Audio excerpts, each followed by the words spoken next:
So now what? Transcription क्या होता है? Transcription is the process in which mRNA is copying from the DNA as a template strand. तो ये template dependent. सबसे पहले बात तो क्या लिखेंगे, जो की पॉइंट है हमारे पास, क्या की पॉइंट है इसमें? सबसे पहला जो की पॉइंट है कि ये क्या है? टेम्पलेट डिपेंडेंट प्रोसेस है। कैसा है ये? टेम्पलेट डिपेंडेंट है। Template dependent similar to replication. दूसरी बात, सिंथेसिस का जो डायरेक्शन होता है वो कैसा होता है? ये कुछ ऐसे की पॉइंट्स है जो कि यदि आपको पता है तो आप क्या कर सकते हैं, क्वेश्चन जो होते हैं आसानी से सॉल्व कर सकते हो। बहुत ही ट्रिकी क्वेश्चन जो होते हैं वो CSIR नेट क्या करता है, पूछता है। और जो टेम्पलेट होता है, टेम्पलेट, इसीलिए मिस्टेक्स हम कहाँ करते हैं, टेम्पलेट और सिंथेसिस डायरेक्शन। तो टेम्पलेट का जो डायरेक्शन होता है वो क्या होता है, 3' to 5' होता है। 3' to 5' जो होता है वो डायरेक्शन होती है। ये हमारे क्या है, की पॉइंट्स जो कि हमें याद रखने हैं जब भी हम सॉल्व करेंगे यूकैरियोट्स के ट्रांसक्रिप्शन के क्वेश्चंस को। चाहे हम यूकैरियोट देखें या फिर प्रोकैरियोट्स को देखें, दोनों दोनों में कुछ सिमिलैरिटीज है। सिमिलैरिटीज क्या है?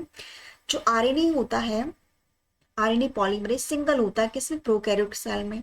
और एक सिंगल क्या होता है, इसके पास इनिशिएशन फैक्टर होता है। But in contrast to eukaryotic cell में क्या होना है, यहाँ पे एक तो पहली बात तो है कि मल्टीपल आरएनए प्रेजेंट होते हैं। मल्टीपल आरएनए क्यों बोल रहे हैं यहाँ पर हम? RNA can divide in 3 categories. First will be the mRNA, second is the tRNA, and last but not the ribosomal RNA। तो हम राइबोसोमल आरएनए को आरएनए पॉलीमरेज फर्स्ट कहते हैं, आरएनए पॉलीमरेज 2 किससे कहेंगे?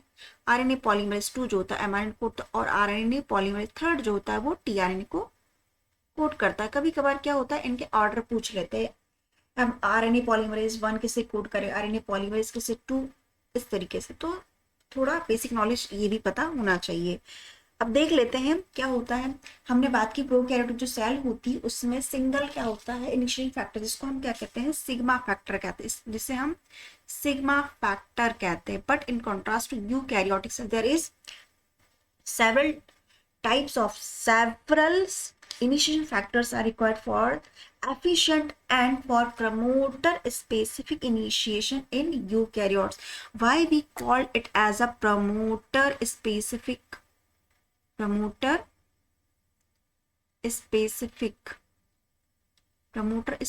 क्यों कहा हमने, क्यों कहा, आगे जब हम प्रोसेस डिस्कस करेंगे आपको इजीली अंडरस्टूड हो जाएगा। तो दीज जो इनिशिएशन फैक्टर्स, इन्हें हम क्या कहते हैं, जनरल ट्रांसक्रिप्शन फैक्टर्स कहते हैं। ये क्या होते हैं, जनरल ट्रांसक्रिप्शन फैक्टर्स होते हैं। हमने बात की थी प्रोकैरियोटिक सेल में सिंगल होता है, remember single and only single, additional जो होता है वो होता है सिग्मा फैक्टर, और यहाँ पर मल्टीपल है इसलिए हम इनको जनरल ट्रांसक्रिप्शन फैक्टर कहते हैं।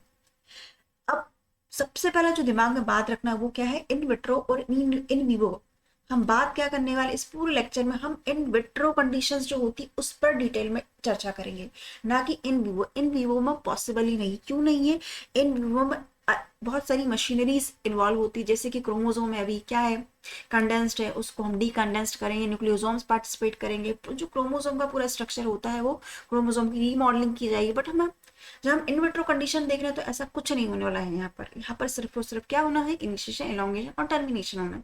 प्रोसेसिविटी, उसका जो मैकेनिज्म होता है, क्रोमोसोम को कैसे रिमॉडल किया जाता है, ये सब इन विवो कंडीशंस में होता है। इन विट्रो में ऐसा कुछ नहीं होता है। तो बात कर लेते हैं, सबसे पहले क्या बात करेंगे, first of all we will first consider the basic mechanism by which RNA polymerase and the general transcription factors assemble at a promoter to initiate transcription in vitro। Listen, in vitro हम पूरी process कैसे करने वाले, in vitro।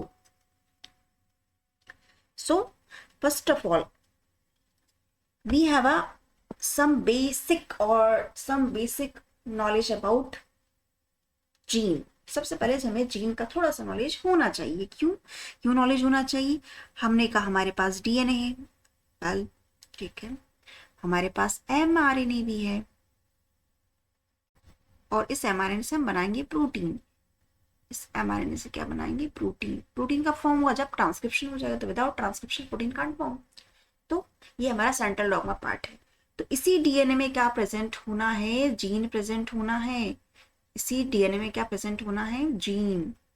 Gene क्या होता है, a segment of DNA.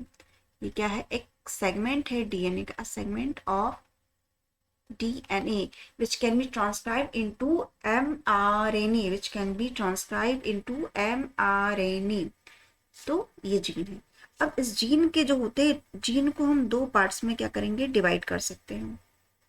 अब सोच रहा हूँ मैम यूकैरियोटिक ट्रांसक्रिप्शन क्यों नहीं पढ़ा रहे, बताऊंगी, लेकिन उसके पहले थोड़ा सा बेसिक नॉलेज भी होना चाहिए। कैसे, ये है हमारा ट्रांसक्रिप्शन स्टार्ट साइट। ट्रांसक्रिप्शन कहाँ होगा, जो जीन होगा वहां, जीन में, फंक्शन जीन में होता है ट्रांसक्रिप्शन। ओके, सो इधर होंगी माइनस सीक्वेंस, इधर होंगी प्लस सीक्वेंसेस। तो जो माइनस सीक्वेंसेस होती है उसको हम काउंट करते हैं एज अ अपस्ट्रीम, क्या बोलेंगे उनको, अपस्ट्रीम सीक्वेंस। और जो +1 होती है उन्हें हम कहेंगे ये क्या है, डाउन स्ट्रीम सीक्वेंसेस हैं, डाउन स्ट्रीम सीक्वेंसेस हैं। फिर मैंने एक डायग्राम ड्रॉ किया था यहाँ पर, ये क्या है, जीन है। जीन के दो पार्ट्स बता रखे हैं। प्रमोटर जो होता है वो अपस्ट्रीम में आता है, और कोडिंग और टर्मिनेटर सीक्वेंस जो होती है वो कहाँ आती है, वो आती है डाउन स्ट्रीम में। कभी कभार तो अपस्ट्रीम और डाउन स्ट्रीम में ही लोग कंफ्यूज रहते हैं, तो ये कंसेप्ट भी क्लियर होना चाहिए आपका। तो डाउन स्ट्रीम और अपस्ट्रीम की बात हो गई है। हमें पता है, यदि अब क्वेश्चन आया कि प्रमोटर कहाँ प्रेजेंट, तो प्रमोटर जो होता है वो अपस्ट्रीम रीजन में प्रेजेंट होता है। प्रमोटर कहाँ प्रेजेंट होता है, अपस्ट्रीम में। अब डीएनए है, डीएनए के दो टेम्पलेट्स हैं हमारे पास में, ये 5 और ये 3'। अब हमने इस डीएनए का क्या ले लिया है, एक सेगमेंट है, ये क्या है, सेगमेंट ऑफ डीएनए। तो सेगमेंट ऑफ डीएनए है तो क्या होना, ये प्रमोटर भी होना चाहिए, ये क्या है, प्रमोटर है। अब बात सीधी सी यहाँ पर ये है कि दोनों स्ट्रैंड जो होते हैं डीएनए को, वो क्या होते हैं, acting as a template strand, acting as a template strand. तो पहले तो इसकी बात कर लेते, ये क्या है, ये है एंटी टेम्पलेट। एंटी टेम्पलेट क्यों बोल दिया भाई हमने यहाँ पर इसको, क्यों, क्योंकि प्रमोटर का ओरिएंटेशन देखो इधर कैसा है, हम इसे 5' to 3' डायरेक्शन पढ़ रहे हैं, 5' to 3' बोल रहे हैं। और ये भी क्या है, 5' to 3' है। यदि इसको हमें एंटी टेम्पलेट की तरह बताना है तो इसका प्रमोटर का जो ओरिएंटेशन होगा, उस प्रमोटर का जो ओरिएंटेशन होगा वो अपोजिट होगा। किससे अपोजिट होगा, जो हम पहले बना चुके हैं उससे। अपोजिट किससे होगा, इससे होगा। तो ये भी क्या है, टेम्पलेट की तरह यूज कर सकते हैं। सबसे पहले हम ए कंडीशन की बात कर लेते हैं, ए, देन हम बी की बात करेंगे। तो इफ यू टॉक अबाउट ए, तो ए जो है वो 5' to 3 डायरेक्शन, मतलब यहाँ पर टेम्पलेट, तो यहाँ पे जो टेम्पलेट का डायरेक्शन होगा वो होगा 3' to 5', 3' to 5', 3' to 5'। तो हम जो नीचे दे रखा 3', इसको क्या करने वाले हैं, इससे हम सिंथेसाइज क्या करवाएंगे, mRNA। और इस mRNA में जो न्यूक्लियोटाइड की सीक्वेंसेस प्रेजेंट होंगी वो एग्जैक्ट सिमिलर होंगी अपर वाला जो डीएनए टेम्पलेट है। इसीलिए तो इसको हम सेंस स्ट्रैंड भी कहते हैं। क्या कहते हैं इसे, सेंस स्ट्रैंड भी कहते हैं। और इसे कहते हैं एंटी सेंस स्ट्रैंड और टेम्पलेट स्ट्रैंड, और टेम्पलेट स्ट्रैंड। हमें टेम्पलेट रिक्वायर होता ही, बिना टेम्पलेट के हम सिंथेसाइज नहीं करवा सकते हैं mRNA को। तो ये एक पिक्चर है जो कि आपको अंडरस्टूड हो, बेटर अंडरस्टैंडिंग के लिए। जो लोग फर्स्ट टाइम यूकैरियोट ट्रांसक्रिप्शन पढ़ रहे हैं, तो हमने यहाँ पे ह्यूमन का इमेज क्यों लिया, अच्छा तो हम स्टडी मॉलिक्यूलर बायोलॉजी में ईस्ट को ही ज़्यादा करते हैं फॉर बेटर अंडरस्टैंडिंग। तो ये पूरा क्या है, हमारे पास सेल है, ये पूरा सेल है। सेल में प्रेजेंट है, क्या प्रेजेंट है, क्रोमोसोम्स प्रेजेंट हैं। क्रोमोसोम है, डीएनए को अनराइट किया, डीएनए का हमने ले लिए छोटे से सेगमेंट के। इसी छोटे से सेगमेंट को हम डिटेल में स्टडी करेंगे, इसी छोटे से सेगमेंट को हम स्टडी करेंगे। तो जीन की जो बातें होती हैं, जो बेसिक बातें होती है, पहली बात तो क्या होती है, इसमें क्या प्रेजेंट होना चाहिए, यदि जीन को एक्टिवली पार्टिसिपेट करना है, एक तो प्रमोटर होना चाहिए, प्रमोटर होना चाहिए, दूसरी क्या होना चाहिए इसमें, रेगुलेटरी और स्ट्रक्चरल सीक्वेंसेस प्रेजेंट होना चाहिए, सीक्वेंसेस जो होती है वो प्रेजेंट होना चाहिए। तो अब हम देख लेते हैं क्या क्या होता है।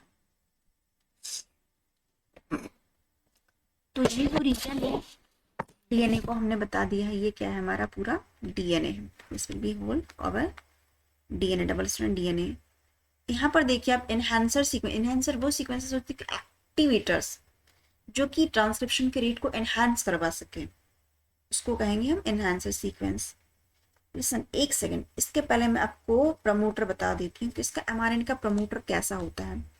एमआरएनए का जो प्रमोटर है वो कुछ इस तरीके का होता है, थोड़ा सा आपको स्ट्रक्चर उसका पता हो तो ज़्यादा बेटर है, ताकि आपको ये आगे जो बताने वाली हूँ वो ज़्यादा अच्छे से समझ में आ जाएगा कि मैम तो सीधे ही बस एडवांस में पता क्या होगा।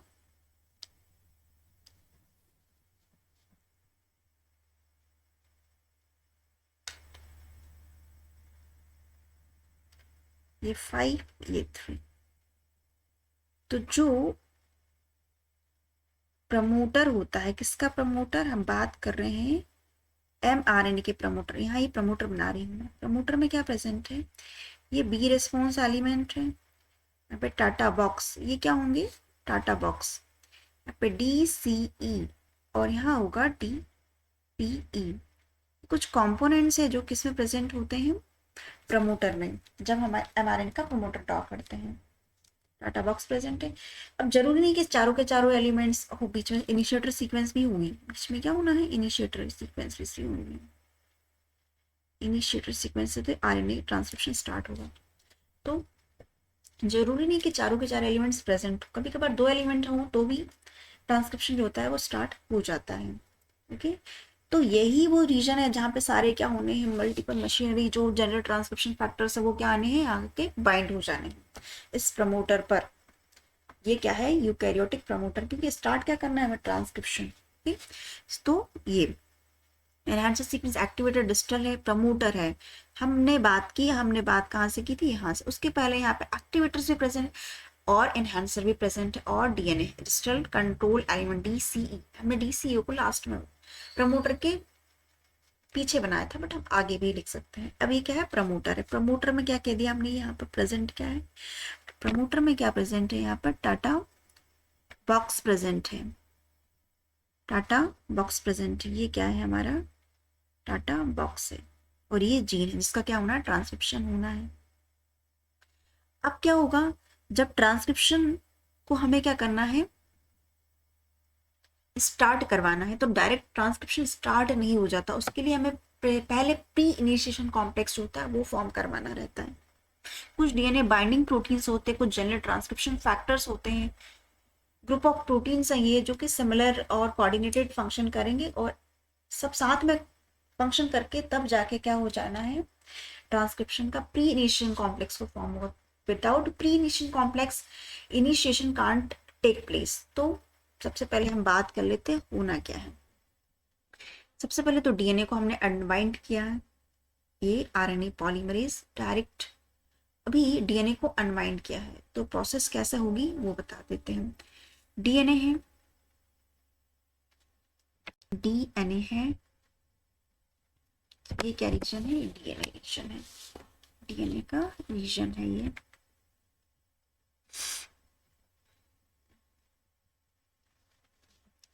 This will be the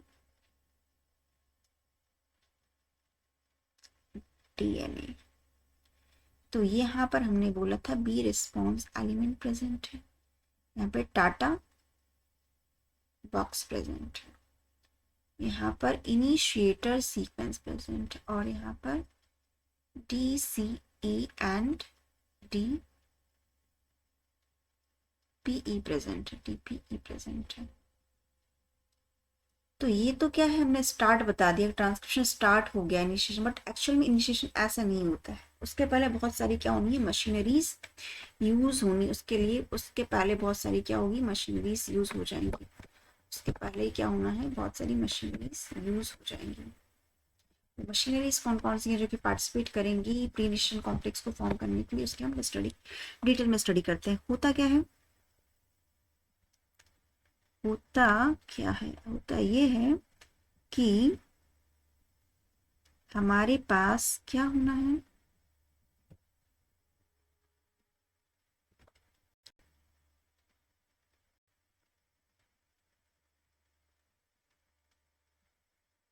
one second,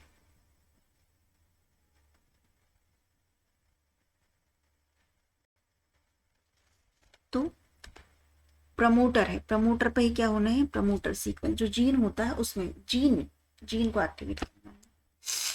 तो जो mRNA का क्या होता है, प्रमोटर, mRNA का प्रमोटर है। तो हमने क्या कहा था, यहाँ पर क्या प्रेजेंट है, यहाँ पर प्रेजेंट है बी रिस्पॉन्स एलिमेंट। हम क्या बात कर रहे थे, यहाँ पर क्या प्रेजेंट है, बी रिस्पॉन्स एलिमेंट्स। हम यहाँ पर सीक्वेंस को एलिमेंट्स कहेंगे। यहाँ पर टाटा,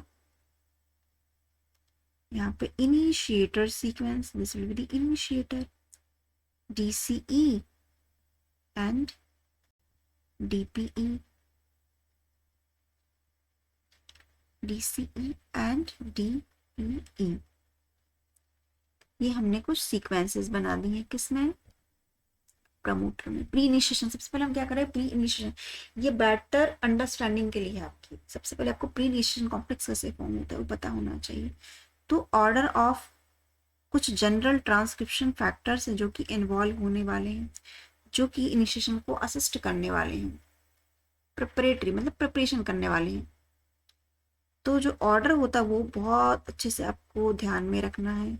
सबसे पहले तो TF2D आके बाइंड होता है। TF2D क्या होता है, मल्टी एंजाइम कॉम्प्लेक्स। इसके पास एक होती है TVP बाइंडिंग सबयूनिट, दूसरा इसके पास 10 टैफ प्रेजेंट होते हैं, 10 टैफ। 10 टैफ क्या होते हैं, TVP binding associating factor, associating factor, TVP binding associating factor. सबसे पहले कौन आया, उसके बाद आएगा TF2A आता है, किसको असिस्ट करने के लिए, किसको असिस्ट करेगा, TF2D को। देन आता है TF2B, ये कहाँ जाके बाइंड हो जाता है, ये बाइंड होता है बी रिस्पॉन्स एलिमेंट पर। फोर्थ नंबर पे जो आएगा वो होगा TF2F, it comes with RNA polymerase 2। कैसे आएगा, RNA पॉलीमरेज 2 को साथ में लेके आए। देन आएगा TF2E, ये रिक्रूट करता है, रिक्रूटमेंट किसकी करवाता है, ये रिक्रूटमेंट करवाता है TF2H की। देन फाइनली कौन आएगा, TF2H, फाइनली कौन आने वाला है, TF2H। तो ये ऑर्डर है, किसका ऑर्डर है, ये प्री इनिशिएशन कॉम्प्लेक्स के फॉर्म होने का। तो अब हम देख लेते हैं कहाँ पे क्या फॉर्म होगा। तो सबसे पहले तो हम इन्हें दूसरे कलर से देख लेते हैं ताकि आपको ज़्यादा बेटर समझ में आए। तो मैं TF2D को डिनोट कर रही हूँ यहाँ पर किस कलर से, blue colour. I draw here purple colour, okay. तो यदि मैं जब यहाँ पर्पल लिखूंगी तो आप समझ जाना कि ये क्या है। तो मैंने बताया TF2D कहाँ बाइंड होगा, इस रीजन में आके बाइंड हो जाएगा। और TF2D के पास क्या है, मल्टी एंजाइम कॉम्प्लेक्स है ये, जनरल ट्रांसक्रिप्शन। इसके पास 1 TBP, इसके पास क्या होगा, TBP बाइंडिंग सबयूनिट होगी। देन TBP बाइंडिंग क्या होनी है, सब। फिर क्या होगा, हम बोल रहे हैं कि TF2A आ जाएगा। TF2A क्या करेगा, असिस्ट करेगा कि इसकी प्रोसेसिबिलिटी जो है वैसी ही हो, कमी ना आ जाए इसके काम में, अच्छे से ये काम कर सके अपना, जिस मकसद से TF2D बाइंड हुआ है उसे असिस्ट करने के लिए TF2 जो होता है वो आ जाता है, TF2A। अब TF2B आएगा। TF2B जो होता है वो बाइंड कहाँ पर होता है, बी रिस्पॉन्स एलिमेंट पर जाके। कहाँ बाइंड हो जाएगा, बी रिस्पॉन्स एलिमेंट। तो TF2B जो होता है वो बाइंड हो जाता है बी रिस्पॉन्स एलिमेंट पर जाके।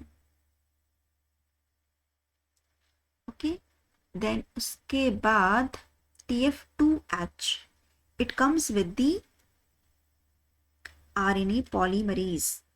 It comes with the RNA polymerase. It comes with the RNA polymerase. तो जो मॉलिक्यूलर स्ट्रक्चर होता है RNA पॉलीमरेज का वो कुछ इस तरीके से होता है। तो सबसे पहले हम RNA पॉलीमरेज की बात कर लेते हैं।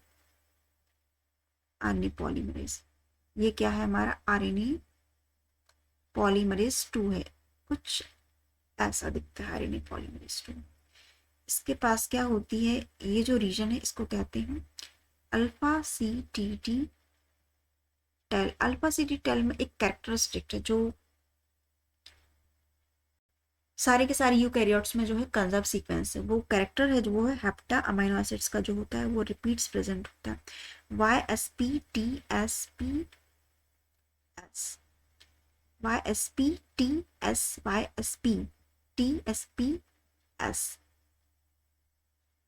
तो जब प्री इनिशिएशन कॉम्प्लेक्स होता है और जब इनिशियल स्टार्ट होता है तब क्या होता है, यहाँ पर फॉस्फोराइलेशन होता है। अभी हम बताएंगे फॉस्फोराइलेशन कौन करता है, तब ट्रांसक्रिप्शन जो होता है वो स्टार्ट होता है। अब बात कर रहे हैं कि कौन आ गया है,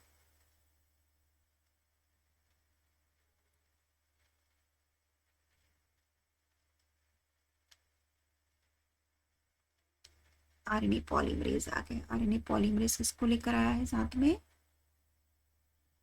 सॉरी RNA पॉलीमरेज साथ में नहीं है, RNA पॉलीमरेज को कौन लेके आया है, TF2H जो है वो RNA पॉलीमरेज को लेकर आया है। TF2H है जो RNA पॉलीमरेज को लेकर आया। This will be alpha CTT tail. इस अल्फा CTT टेल का बहुत इंपॉर्टेंस है, हम देखेंगे कैसे है। देन TF2E जो होता है वो किसको रिक्रूट कर देता है, TF2E जो होता है वो रिक्रूट कर देता है TF2H को। किसको रिक्रूट कर देता है, TF2H को। TF2H को TF2E जो होता है वो TF2 को हम 2E को हम इस कलर से डिनोट कर लेते हैं फॉर योर बेटर अंडरस्टैंडिंग।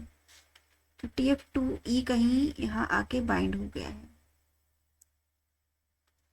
अब क्या करना है, TF2S तो मेन प्लेयर है, उसे लाना है, वही तो स्टार्ट करेगा एक्चुअल में ट्रांसक्रिप्शन। उसके पास ही एक्टिविटी है कि वो ट्रांसक्रिप्शन को स्टार्ट कर सके, उसके पास ये एक्टिविटी है कि वो ट्रांसक्रिप्शन को स्टार्ट कर सके।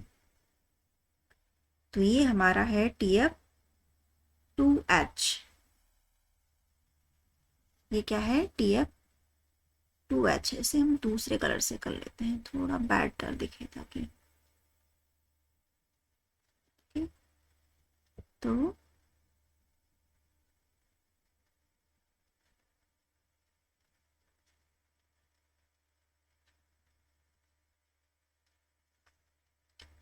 ये आ गया है TF2H। ये कौन है, ये है TF2H। इसके पास दो एक्टिविटीज हैं, काइनेज। काइनेज हमें पता है क्या करता है, काइनेज जो होता है वो फॉस्फोराइलेट करता है। और हेलिकेज, हेलिकेज का हम वर्क एप्लीकेशन में भी देख चुके हैं, एप्लीकेशन में भी दिखता है। हेलिकेज क्या करता है, अनवाइंड करता है डीएनए को, अनवाइंड दी डीएनए। ये क्या है, ये हमारा प्री इनिशिएशन कॉम्प्लेक्स। ये जो पूरा डायग्राम बनाया है इसको क्या कहते हैं, ये है प्री इनिशिएशन कॉम्प्लेक्स। अभी इनिशिएशन स्टार्ट नहीं हुआ है, उसके पहले कुछ प्रिपरेशंस थी जो कि हमने कर ली। ये क्या है? Pre initiation. ये है pre initiation complex. This will be the pre initiation complex. अब हम इस प्री इनिशिएशन कॉम्प्लेक्स को किसमें? इनिशिएशन में कन्वर्ट करेंगे। इनिशिएशन में कन्वर्ट करना है, सबसे पहले तो ड्रॉ कर लेते हैं।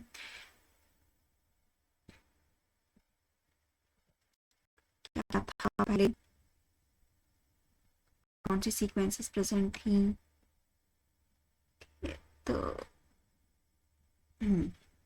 बेटर है, दिस विल बेटर।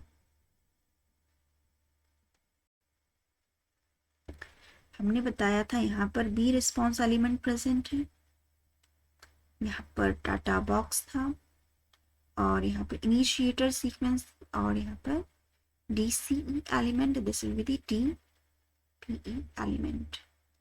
अब ये क्या है? Double stranded DNA. अभी तक क्या है हमारे पास में? ये डबल स्ट्रैंडेड डीएनए। अब डबल स्ट्रैंडेड जो डीएनए है, अब हमें उसे क्या करना है? सिंगल स्ट्रैंड में कन्वर्ट करना है। तो जैसे ही TF2H आया है, क्या था?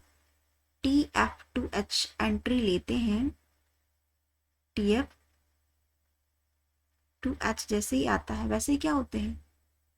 ऑलरेडी जो जनरल ट्रांसक्रिप्शन फैक्टर जो बाउंड थे डीएनए से, वो क्या होंगे? रिमूव हो जाएंगे, सारे के सारे हट जाते हैं, और सिर्फ क्या रहता है हमारे पास में? इसको मुझे दूसरे कलर से बनाना था आई थिंक।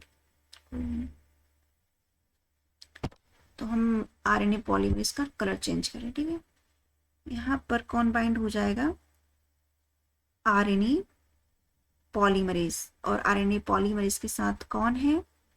साथ में है उनके, कौन है साथ में? TF2H।